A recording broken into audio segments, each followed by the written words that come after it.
Hey everyone, so let's talk about grassroots democracy, specifically in India. Now, just to give you a sense of the scale we're dealing with, India has over 600,000 villages, and almost two-thirds of its 1.4 billion people live in these rural areas. So how in the world does a nation this massive govern itself at the most local level? Well, let's dive in. To really wrap our heads around this enormous system, we're actually going to do the opposite of looking at the big picture. We're going to zoom all the way in and start with the day-to-day problems of just one single village. So let's go there. Let's imagine a place called Lakshmanpur. It's a small village, maybe 200 houses, nestled somewhere in the Himalayan foothills.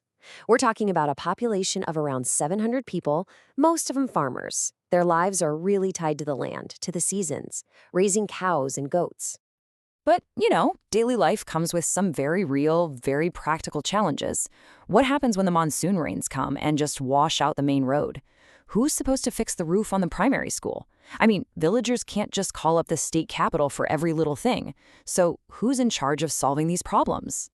And that is exactly where India's incredible answer to local governance comes into play. It's a system designed specifically to handle these kinds of questions, not from the top down, but from the ground up. It's called the Panchayati Raj system, and at its heart, it's all about self-government. The whole point is to bring the decision-making power as close as possible to the people it actually affects. It lets them take a real active role in shaping their own communities.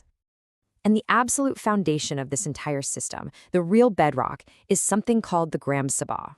Now, this isn't some fancy council of elected officials. No, this is a meeting of all adult voters in the village. It's where everyone comes together to hash out local issues and make decisions as a community. This is literally where the power begins. Okay, so you have this one village meeting, but how does that connect to the bigger picture? Let's zoom back out for a second and look at the brilliant structure that makes this whole thing work. The whole system is organized into what's known as a three-tier structure. And the most important phrase here is bottom up.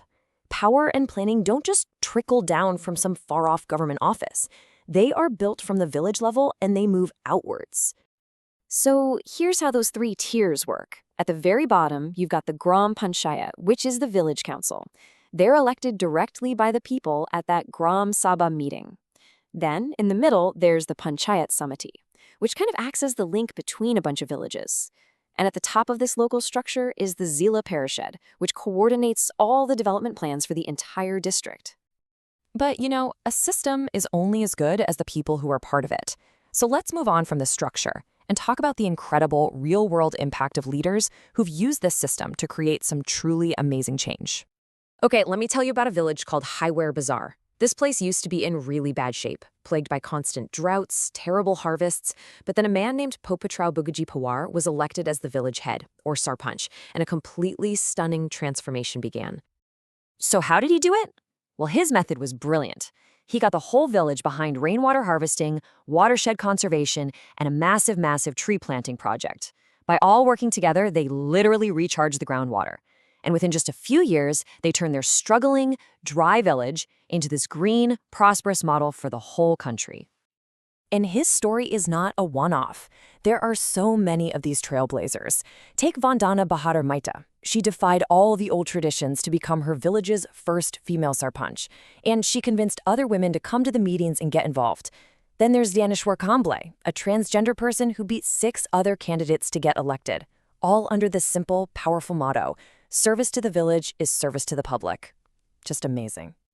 Now, if you thought that was inclusive, get this. The system is so profound that it's now evolving to bring in its youngest citizens.